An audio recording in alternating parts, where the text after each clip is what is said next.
तो hello guys, आज की इस वाले वीडियो में हम बीटीटीएस के एपिसोड 75 की पार्ट 2 को एक्सप्लेन करने वाला हूँ। और अगर आपने पिछले वाले पार्ट नहीं देखे तो जाकर के जरूर से देख लेना है, मैं लिंक वीडियो को डिस्क्रिप्शन में दे दिया हो। और ये वीडियो काफी ज्यादा इंटरेस्टिंग होने वाली है, तो वीडियो को जरूर से लाइक कर देना और चैनल पर नए परिवार है तो चैनल को भी जरूर से सब्सक्राइब कर देना है। तो चलिए बिना कोई बकवास किए बढ़ते हम वीडियो की तरफ। और जैसा की हमने पिछले एपिसोड में देखा था कि लिटिल गर्ल्स या डिमन फिल्म बेली के सभी लोगों को मारने के बाद सयन से कहती है कि अब मुझे मेरा नाम दो, जो की होगा ब्लडी ग्रास। और लिटिल गर्ल्स या की ये बात को सुनकर के सयन अपनी आंखें घुमाने लगता है और कहता है कि चल फूट यहाँ से। और अब इधर वो दोनों जख्मी लोग सयन को बीट करते हुए कहते हैं कि मैं इंस्ट्रक्टर मुडाई हूँ और मेरे साथ ये लड़की मेरी स्टूडेंट मूलिंग है। जिस पर सयन उन्हें कहता है कि इसकी कोई जरूरत नहीं और मैं साउयान हूँ और हम दोनों एक ही एकेडमी के स्टूडेंट हैं। और अब सयन की नाम सुनकर के वो दोनों शौक थे और वो सयन से कहते हैं कि क्या तुम वही सयन जो पैनमैन ग्रुप का लीडर और साउगेट का भी लीडर है। और इस टाइम सयन की बनाई गई वो दोनों के फैक्शन काफी ज्यादा बड़ी हो चुकी थी, जिनमें से एक थी जियानन एकेडमी में और दूसरी थी ब्लैक कॉर्नर रीजन में। और जियानन एकेडमी के सभी के स्टूडेंट सयन को अपना आइडल भी मानते थे। अब इसके साथ ही मुडाई सयन को सारी स्टोरी बताता है कि जियानन एकेडमी हर साल अपने स्टूडेंट्स को अपने एल्डर्स के साथ ब्लैक कॉर्नर रीजन में ट्रेनिंग के लिए भेजता है। और इस बार हमारे साथ एल्डर हु भी आए थे और हम लोग मैजिकल बीस्ट का शिकार कर रहे थे ट्रेनिंग के लिए। मगर तभी हमारी ट्रेनिंग की न्यूज लीक हो गई और डिमन फिल्म बेली के लोगों ने हम पर हमला कर दिया, जिनको एल्डर हु ने काफी टाइम तक रोक कर रखा। और उस टाइम हमारे बहुत सारे स्टूडेंट जो की बचकर भाग पाए थे वो कामयाबी से एक बेली में छुप गए। मगर डिमन फिल्म बेली के लोगों ने उस बेली को चारों तरफ से घेर लिया। और अभी के लिए हम दोनों वहाँ पर से मदद के लिए निकले थे, लेकिन डिमन फिल्म बेली के लोगों ने हम दोनों को भी धर लिया। अब वो दोनों सयन को बताते हैं कि डिमन फिल्म बेली साउगेट का एनिमी है और वो लोग जानबूझकर जियानन एकेडमी के लोगों को और स्टूडेंट्स को टारगेट बना रहे हैं। अब सयन सोचता है कि बात जो भी हो, जियानन एकेडमी से मेरा एक गहरा रिश्ता है और मैं जरूर अपनी एकेडमी की हेल्प करूंगा।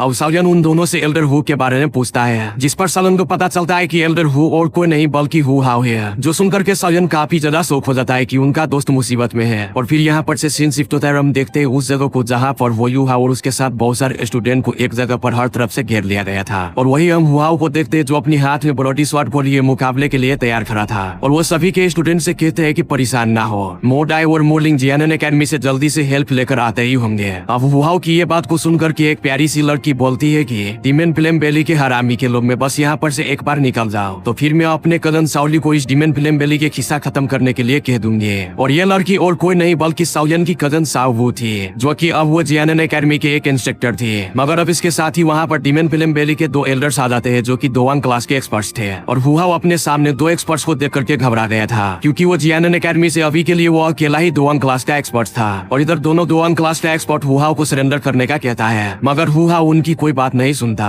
अब वो दोनों के एल्डर्स हुआओ को कहते हैं कि वो जो दो बंदे तुमने अपने जियानन एकेडमी में हेल्प के लिए भेजे थे वो अब तक मेरे डिमन फिल्म बेली के एसेसिन्स के हाथों मारे जा चुके होंगे। और अब बस हमारे फोर्थ एल्डर को आने दो, तो फिर तुम्हें हम मार कर जियानन एकेडमी के इन प्यारी प्यारी लड़कियों को अच्छे दामों में बेचेंगे। अब उनकी ये बात को सुनकर के हुआ बहुत ही ज्यादा गुस्से में आ जाता है और उन दोनों के साथ फाइट करने के लिए रेडी हो जाता है। और वो साउ से कहता है कि तुम सभी के स्टूडेंट को यहाँ पर से लेकर भागो और पीछे मुड़कर ना देखना। और इतना कहने के बाद हुआ उन दोनों की एल्डर से भिड़ जाता है और उनकी सही वाली धुलाई करने लग जाता है। मगर तब भी वहाँ पर डिमन फिल्म बेली के फोर्थ एल्डर आ जाता है। वो सबसे पहले उन दोनों की बेइज्जती करते हुए कहता है कि तुम एक लड़के को नहीं हरा पाए। और फिर वो हुआ वो कहते हैं कि मैंने तुम्हारा काफी नाम सुना है, मगर बात जो भी हो तुम अभी के लिए सरेंडर कर दो, क्योंकि तुम दोवांग क्लास के वॉरियर हो और तुम मेरे सामने नहीं टिक सकते, क्योंकि मैं दोवांग लेवल का एक्सपर्ट हूँ। और ये डिमन बेली के फोर्थ एल्डर का नाम सीजन था और ये दोवांग लेवल के 6 स्टार पर था। और अब हुआ उस एल्डर को कहता है कि जियानन एकेडमी के लोग कभी भी सरेंडर नहीं करते और तुम्हें शर्म नहीं आती जो कि तुम अपने से यंगर जनरेशन के लोगों पर अटैक कर रहे हो। जिस पर सीजन कहता है कि शर्म किस बात की है, ब्लैक कॉर्नर रीजन है बच्चे। और फिर इसके साथ ही सीजन हुआओ के ऊपर अटैक कर देता है। और अभी के लिए हुआओ जो कि दोवांग क्लास के 4 स्टार पर था, इसकी वजह से सीजन से पिट जाता है। और अब हुआओ अपनी पावरफुल स्किल को यूज करने लगता है, जो कि उसका लास्ट मूव था। मगर सीजन आगे बढ़कर हुआओ की ब्लडी स्वॉर्ड को पकड़ लेता है और उसे पकड़कर दूर फेंक देता है। और वो हुआओ के चेस्ट पर अटैक कर देता है, जिसकी वजह से हुआओ काफी दूर जाकर के गिरता है और खून का उल्टिया करने लगता है। और हुआओ काफी ज्यादा इंजर्ड हो गया था। और अब हुआओ की यह हालत को देख करके सारे इंस्ट्रक्टर और स्टूडेंट्स हुआओ के लिए फिक्रमंद होने लगता है। और इधर सीजन हुआओ की तरफ आगे बढ़ते हुए कहता है कि लड़की, अगर मैंने तुम्हें जिंदा रखा तो तुम बहुत जल्द मुझे भी सरपास कर लोगे, मगर अफसोस तुम जैसी जीनियस को यंग एज में ही मरना पड़ रहा है। और अब सीजन हुआओ की स्वॉर्ड को उठाकर हंसते हुए उससे हुआओ के ऊपर अटैक करते हुए कहता है कि अब मैं तुम्हें तुम्हारी ही स्वॉर्ड से किल कर दूंगा।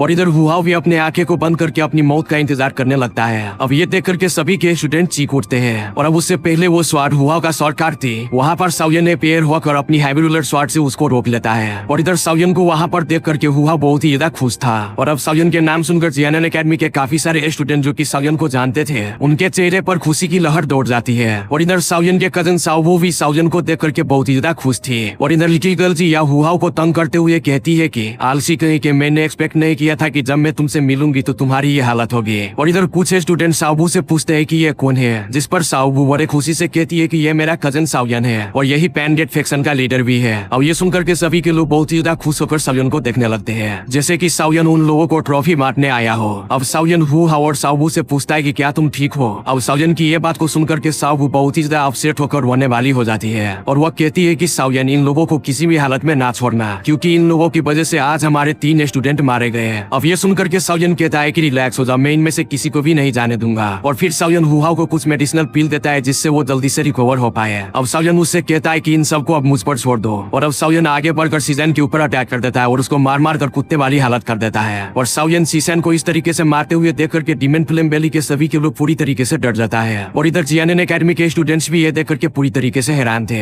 कि साउयन कैसे एक इलाइट 2 वांग लेवल के एक्सपर्ट को इतनी आसानी से धूल चटा रहा है। अब इसके साथ ही सीजन खून का उल्टिया करते हुए साउयन से कहता है कि तुम आखिर हो कौन, जिस पर साउयन उसे बताता है कि मैं साउ गेट का लीडर साउयान हो। अब ये नाम सुनकर के सीजन की पूरी तरीके से फट गई थी और वो हैरान होकर कहता है कि वो साउयन जिसने 2 सालों पहले पूरे ब्लैक कॉर्नर रीजन में तहलका मचाकर रख दी थी। मगर फिर सीजन सोचता है कि इस लड़के ने तो ब्लैक कॉर्नर रीजन को 2 साल पहले ही छोड़ दिया था और यहाँ पर से कहीं पर गायब हो गया था। और अब जैसा कि ये वापस आ गया है तो इसकी वापस आ जाने से मेरी डीमन फ्लेम वैली पर बहुत ही ज्यादा प्रेशर आ जाएगा, क्योंकि इसने तो हैंग फैंग को भी किल कर दिया था जो कि दोजोंग लेवल के हाफ स्टेप में पहुंच चुका था। अब सीजन खुद को साउयन से बचाने के लिए अपनी सारी लोगों को साउयन के ऊपर अटैक करने का बोलकर वहां पर से भाग जाता है। मगर साउयन 2 ही स्ट्राइक में 2 दुआंग क्लास के एक्सपर्ट को किल कर देता है और एक को तो साउयन अपनी ग्लेसरोटस हार्ट फ्लेम से ही जलाकर राख कर देता है और बाकी के डीमन फ्लेम वैली के लोगों को अपनी फोलन हार्ट फ्लेम से जलाकर राख कर देता है। अब इधर हुहाओ साउयन से कहता है कि साउयन सीजन यहाँ पर से भाग गया है, मगर साउयन उसे कहता है कि तुम इसकी फिक्र ना करो। अब हुहाओ लिटिल गर्ल जिया को देखकर कहता है कि फर्स्ट एल्डर तुम्हारे बारे में बहुत ही ज्यादा बात करते हैं, जिस पर लिटिल गर्ल जिया मुंह बनाते हुए कहती है कि वो बुढ़ा मुझसे बस एक ही काम करवाएगा और वो ये है कि मैं मेडिसिनल इंग्रेडिएंट को माउंटेन से ढूंढ कर इनर एकेडमी में लेकर आओ। और इधर आसमान में लिटिल फेई डेक्टर रिपेयर होकर सीजन को एक थप्पड़ मार के किल कर देती है। और इधर हुहाओ साउयन से दाउ लेवल्स के बारे में बात कर रहा था कि साउयन तुम्हारी पावर तो 2 वांग लेवल के पीक पर तो पहुंच ही गया होगा, मगर तभी सीजन की लहास धराम से उसके सामने आकर गिरती है और अभी के लिए सीजन की लहास पॉइजन की वजह से ग्रे कलर का हो गया था। और फिर सभी लोग आसमान में लिटिल फेई डेक्टर को उनकी तरफ आता हुआ देखते हैं और अभी के लिए हुहाओ के साथ साथ यहाँ पर के सभी के लोग शौक थे। और इधर लिटिल फेई डेक्टर साउयन से स्माइल करके कहती है कि सॉरी, मैं तो इस सीजन को जिंदा पकड़ना चाहती थी, मगर ये बेचारा मेरे पॉइजन की वजह से अंदर स्पॉटी मारा गया। और इधर हुहाओ सोचता है कि आखिर ये लड़की है कौन और वो कौन सी बला है। और अब साउयन एक स्माइल के साथ सीजन की तरफ देख करके हुहाओ से पूछता है कि आखिर ये डीमन फ्लेम वैली फैक्शन है क्या, जिस पर हुहाओ साउयन को बताता है कि ये demon flame valley black corner region की बहुत ही पुरानी फैक्शन है और इस डीमन फ्लेम वैली को जियानन एकेडमी से कोई पंगा तो नहीं था, मगर साउ गेट से जियानन एकेडमी के अच्छे रिलेशन होने की वजह से। मगर तभी साउयन हुहाओ को टोकते हुए कहता है कि असल मुद्दा क्या है मुझे वो बताओ, जिस पर हुहाओ साउयन को बताता है कि जैसा कि साउ गेट 2 सालों में बहुत ही ज्यादा ग्रो कर चुका है और इस पर डीमन फ्लेम वैली को साउ गेट को इतनी ज्यादा तरक्की होते हुए देख करके उसकी गांड जल रही है और इस वजह से डीमन फ्लेम वैली ने अपना ब्लैक कॉर्नर रीजन में ओल्ड होने पर साउ गेट पर दबाव डाला और डीमन फ्लेम वैली साउ गेट से बहुत सारी फाइट भी की जिसमें साउ गेट लगातार हार रहा था। मगर फिर एट द एंड जियानन एकेडमी के एक्सपर्ट्स ने आकर डीमन फ्लेम वैली के लोगों को कुत्ते की तरह घसीट घसीट कर धुलाई की और उनकी बहुत सारी एक्सपर्ट्स को भी किल कर दिया और इस वजह से डीमन फ्लेम वैली हमारी जियानन एकेडमी की दुश्मन बनी पड़ी है। और पिछले 2 सालों से ये डीमन फ्लेम वैली के कुत्ते एक्सपर्ट्स हमारे स्टूडेंट्स को टारगेट बनाकर उन्हें किल कर रहे हैं और ये डीमन फ्लेम वैली पिछली बार की हैंड फैंग के स्ट्रॉन्ग एक्सपर्ट्स के यूनियन से कम पावरफुल नहीं है। और अभी के लिए हम जियानन एकेडमी के स्ट्रेंथ के साथ डीमन फ्लेम वैली को पूरी तरीके से खत्म नहीं कर सकते हैं और ये तो शुक्र है जो आज के दिन तुम यहाँ पर आ गए, वरना हम भी तुम्हारे सामने जिंदा खड़े ना होते। और अब साउयन हंसकर कहता है कि ये डीमन फ्लेम वैली जितने भी ओल्ड हो मगर ये जियानन एकेडमी से पहले की तो नहीं बनी हुई। और फिर साउयन कहता है सभी को यह लगता है कि जियानन एकेडमी में एक ही लायर दोजोंग है जो कि फर्स्ट एल्डर सुकियान है, मगर मैं जानता हूँ कि जियानन एकेडमी की एक्चुअल स्ट्रेंथ अभी एकेडमी में ही छुपी बैठी है, जैसे कि जियानन एकेडमी की वो मिस्टीरियस वैली के 2 हॉल गार्डियंस। और अब हुहाओ हंसते हुए कहता है कि वो गार्डियंस तब भी अपेयर होंगे जब कोई जियानन एकेडमी पर क्रिटिकल टाइम आ जाएगा। इवन की वो गार्डियंस तो हैंग फैंग को इनर एकेडमी में घुस जाने पर भी अपेयर नहीं था हुआ। और अब साउयन हुहाओ से पूछता है कि क्या डीमन फ्लेम वैली के पास कोई दोजोंग लेवल के एंसेस्टर भी है जो कि वो लोग इतने फुदक रहे हैं, जिस पर हुहाओ कंफर्म करता है कि हाँ उसके पास एक इलायर दोजोंग लेवल के एंसेस्टर है और वो डीमन फ्लेम वैली का चीफ है और वो बहुत कम ही अपेयर होता है क्योंकि वो अपना ज्यादा टाइम ट्रेनिंग पर ही बिताता है। जिस पर साउयन कहता है कि अच्छा इसलिए डीमन फ्लेम वैली अभी तक ब्लैक कॉर्नर रीजन में बची है, वरना जियानन एकेडमी ने उसका कब का सफाया कर दिया होता।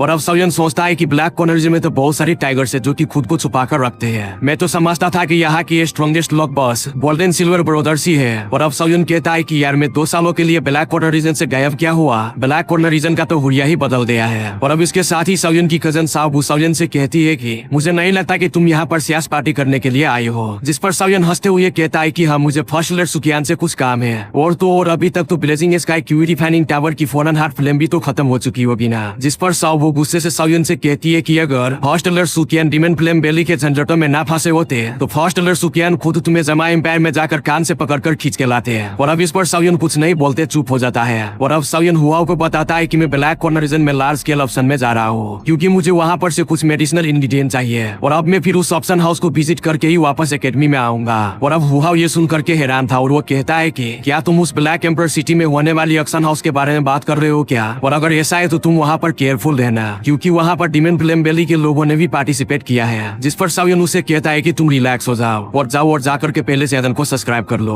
और वीडियो यहाँ तक देख ही लियो तो वीडियो को भी लाइक कर देना। और जिस कुत्ते के बारे में तुम बात कर रहे हो उस कुत्ते को मैं ऑक्शन हाउस में ही देख लूंगा। और तब तक मैं भी चला उस ऑक्शन हाउस के कुत्ते को देखने के लिए। और इसका नेक्स्ट एपिसोड भी कल ही आ जाएंगे। तब तक के लिए बाय बाय, सी यू, खाओ पियो मस्त रहो।